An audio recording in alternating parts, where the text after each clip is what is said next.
salve, and I'm making a circulant salve because that's what I need for a client tomorrow. So I'm gonna go ahead and show you how to make a salve. Fantastic. Kill two birds with one stone. Right. Great. Might as well do that, right? So basically any salve you do with a double boil, you can use a glass jar, which most people use glass jars. Mm-hmm. I use a stainless steel bowl. So Glass or stainless. yep. And while that's warming up, we'll talk about a couple of tips. Mm-hmm.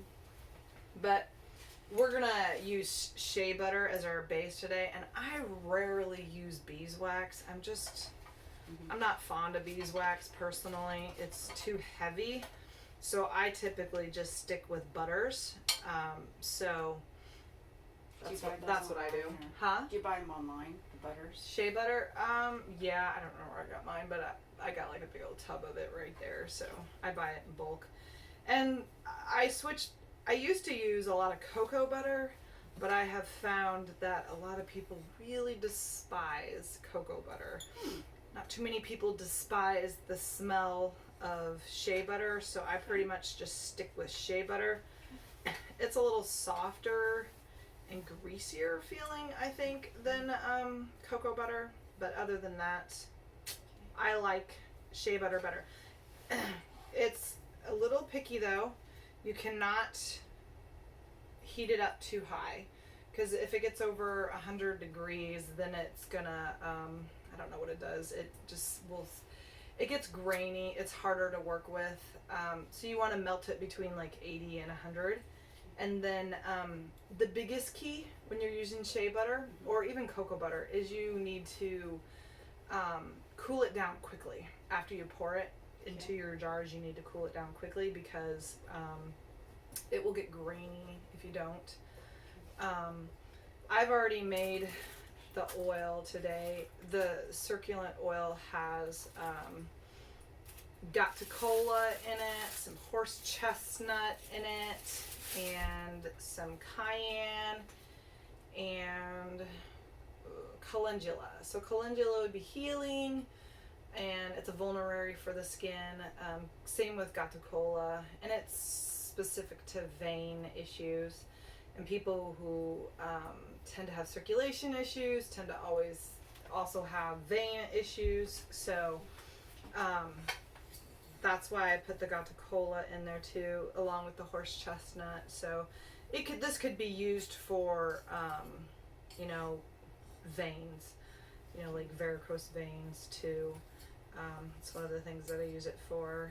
And you're using it as a delivery system for the salve, or to mix it with the For salve? the oils, yeah. So like the shea butter just makes it thicker, because not too many people like to put an oil on them. Gotcha. Because it's greasy, it doesn't soak in as well. When you mix it with the shea butter, it soaks in a lot better. So the shea butter in of itself is nice and moistening, so it's good for the skin. So, but it helps draw. It just helps it just helps it go in a lot easier than just using just an oil.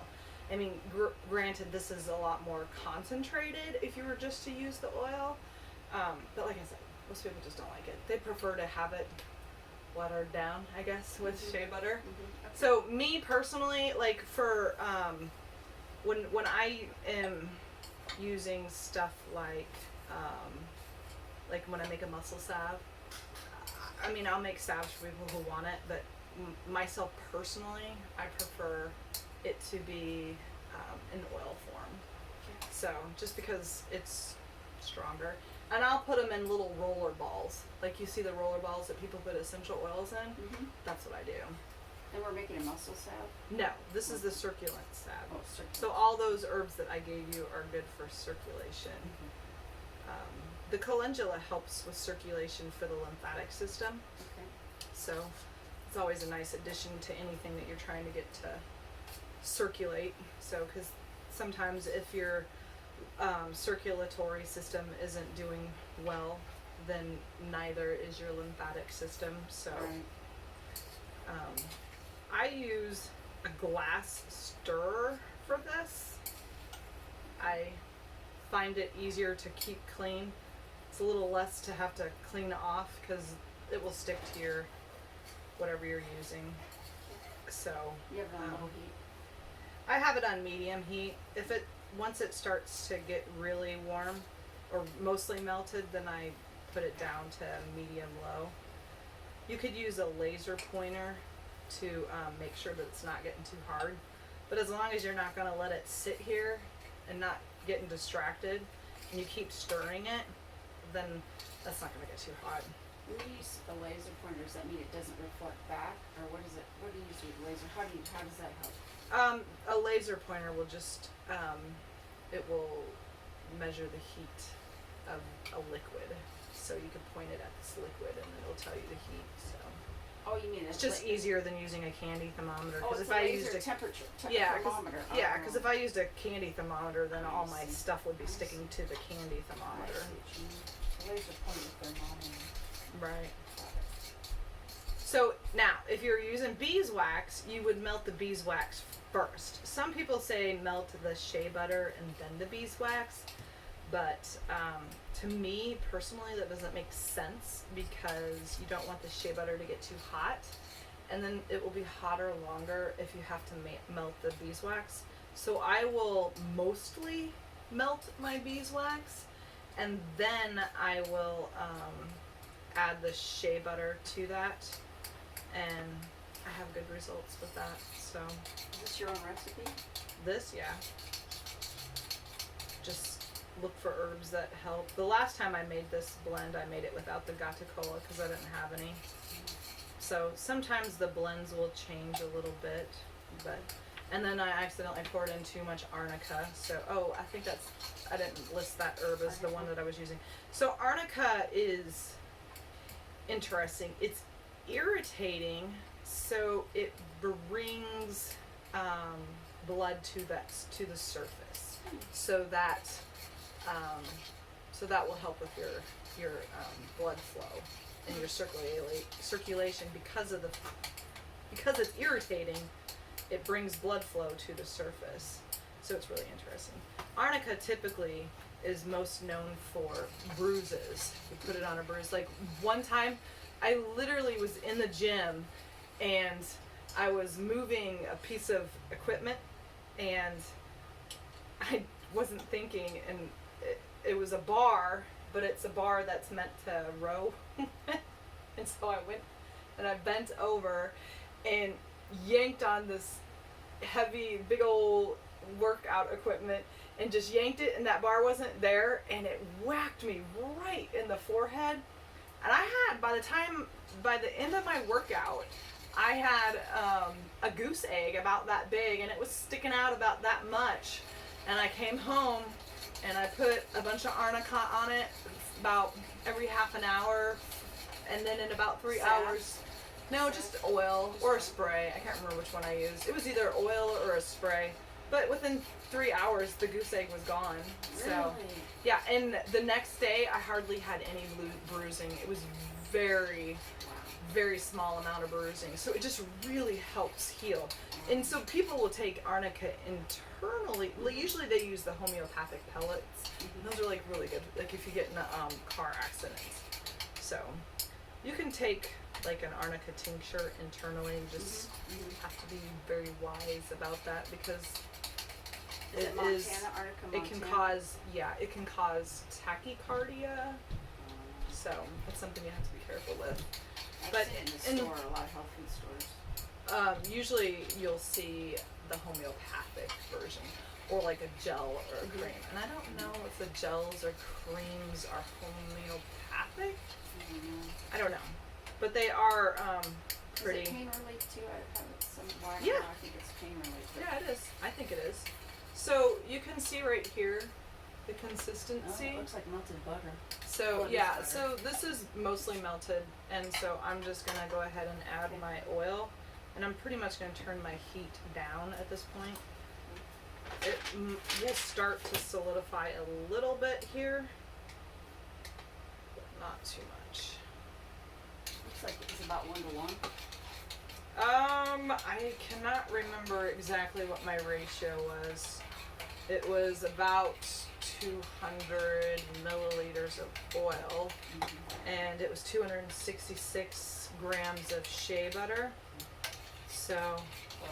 266. Okay. yep.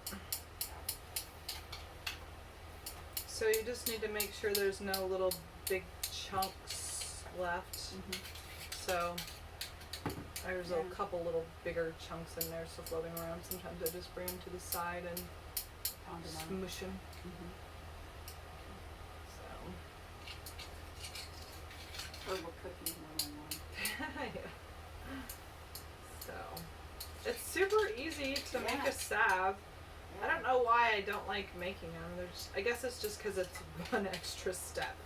You know, making an oil is, you know, steps in of itself, and then this is just one extra step. So I always put it off to the last minute to make a salve. But then every time I do it, I'm like, this really isn't that bad. Why do I fight it so?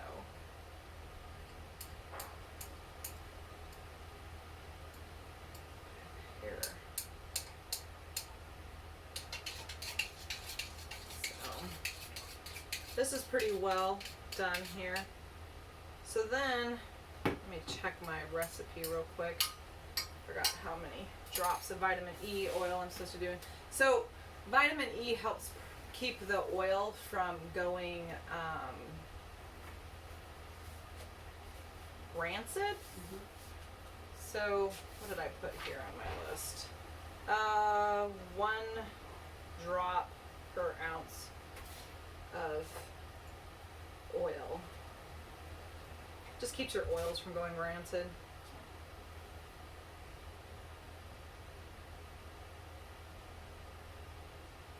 Just gonna put 12 drops in there. It doesn't have to be a science. Some people will just add the vitamin E to their actual oils. I always mean to, and I never do, because I forget. So then you add your vitamin E at the end, and then you add your essential oils at the end too. So I usually keep my ratios of essential oils at 1%. Is this for scented or for medicinal?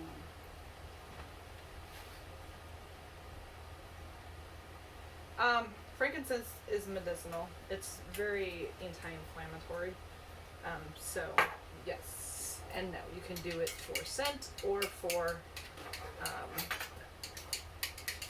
medicinal What purposes. kind of quality do you have to get? Does it matter what quality? For the the essential fragrance oils? is? Yeah. Yeah, I would care about the quality. I don't. I mean, doTERRA and Young Living, they have good quality. They're just super expensive. I think you can get good quality elsewhere, so I don't personally use doTERRA or Young Living. So I then, can smell it, yeah, I like that smell. after you're done, you just do this, pour it in there.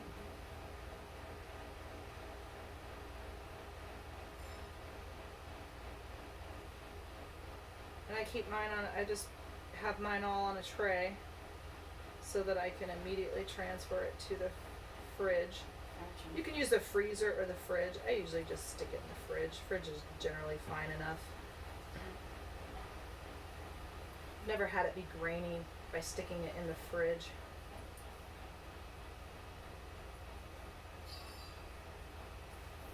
I gotta get more containers. You get those online too, containers? Yeah. I think I usually get all my tins from,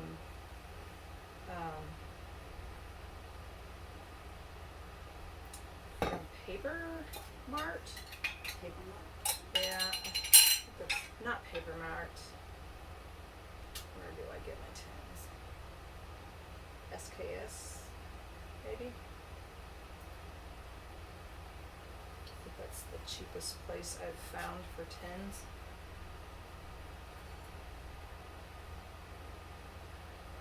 So if I make a muscle salve, then I usually will just put it on anywhere my spots are, that are sore. After workout, or would you put them out just whenever, huh?